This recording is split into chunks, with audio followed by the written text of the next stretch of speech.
Еще раз доброе утро, дорогие телезрители. У нас в студии гость, министр культуры Республики Ингушетия Тамерлан Зейтов. Доброе утро. Доброе утро. Рада вас видеть сегодня у нас в гостях. Взаимно. Тамерлан, 250 лет вхождения Ингушетии в состав России. Да? Готовится ли у нас праздник какой-то? Будет ли, как идет подготовка к мероприятию и где будет проходить? Готовимся. Это сегодня основная тема для нас, подготовление к празднованию 250-летия единения Ингушетии с Россией. Вот, можно сказать, максимально все силы сегодня брошены на то, чтобы все это предотвратить в жизнь. Вот это мероприятие, ну, я могу сказать, что будет огромное, грандиозное шоу на стадионе имени Дьякова в городе Сунжа. Вот. Сейчас я еще скажу, что сейчас идут подготовительные работы, реконструируется стадион. В общем, мы часто бываем на этом стадионе, видим, как все постепенно превращается все это совершенно Ваша в иной, задумка, в другой вид. Да, естественно. А вот помимо праздничного концерта, будет ли театрализованное представление, будут ли выставки? Ну, что ждать вообще жителям? Ну, будут, конечно, и выставки в рамках 250-летия, и выставки, и новые постановки театрализованные. Вот, если говорить конкретно за это мероприятие, которое пройдет на стадионе, это как бы у нас главное мероприятие. Естественно, у нас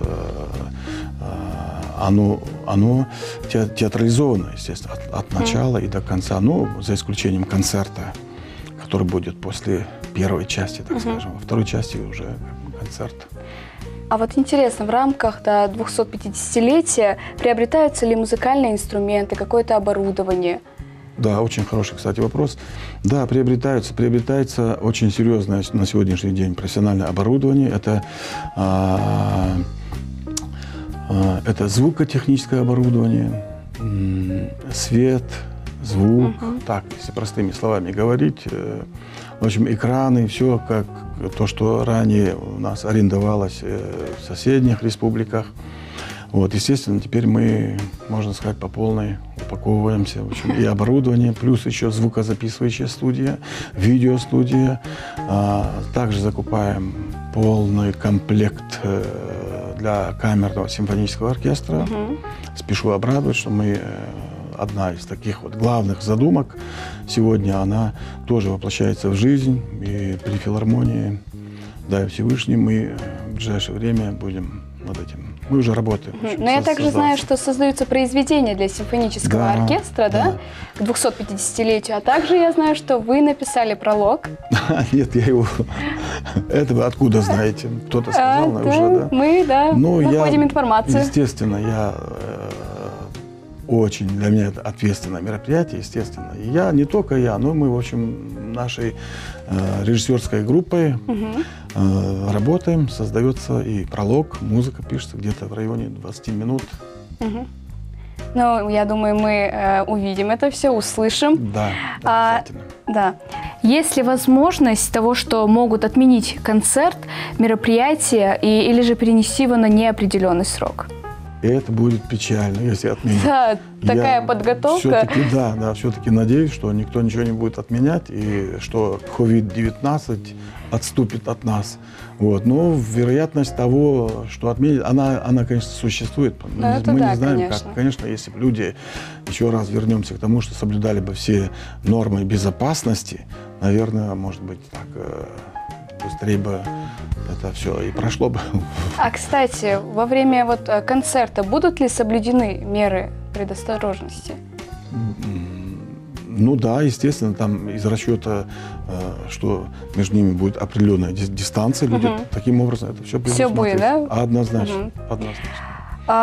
Так, немного отойдем от темы 250-летия, да, у нас вообще-то еще другие праздники. Да. Скажите, вот из-за коронавируса живых концертов нет. В других республиках практикуют такой онлайн-концерт, да, проходят. Да. Как это у нас? Приветствуется, как у нас это? У нас проходит ли такое? Ну, честно говоря, тут, если на мой взгляд, существует такая некая опасность того, что как бы люди еще больше не расслабились, если им все на готовом блюдечке преподносят, там в онлайн-режиме, сиди себе. Сидите пей дома, чай, да? И смотришь, а зачем мне ходить, если и так мне бесплатно все это.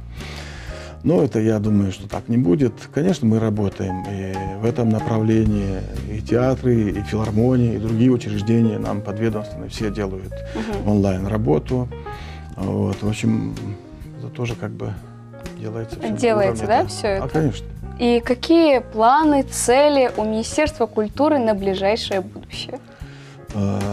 Помимо 250-летия? Вы знаете, как бы банально это не звучало, вот на сегодняшний день главное, да, мы все время уровень. Конечно, главная наша задача сегодня уделить внимание молодежи, максимально сегодня нам готовить надо наше будущее, уделять внимание молодежи, отправлять их учиться. И мы сегодня над этим работаем, созваниваемся с людьми и так далее, и так далее. Ну, на будущее, что я могу сказать, максимальное привлечение населению, приобщение населения к культуре, к творчеству.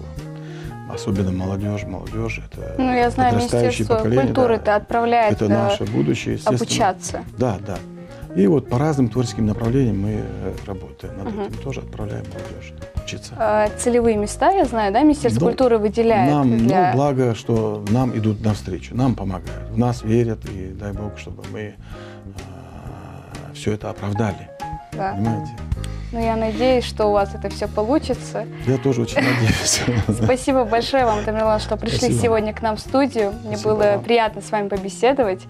И напоминаю нашим дорогим телезрителям, что это утро с нами встречал министр культуры Тамерлан Дзейтов. И не переключайтесь.